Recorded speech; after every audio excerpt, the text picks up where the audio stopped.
हर शाम ये हादसा होता है, कोई देर तलक रोता है, किसी को याद भी नहीं आती, कोई याद करते करते सोता है।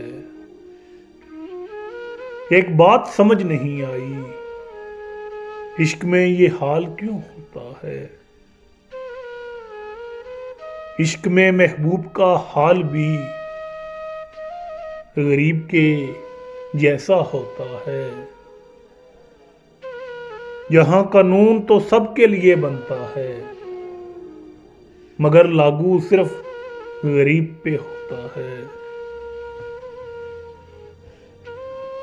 आजाद भी सुना है, अब शेर कहता है। आजाद भी अब सुना है, शेर कहता है। तो कहने दो, ऐसा पागल तो हर बस्ती में होता है। हर शाम ये हादसा होता है।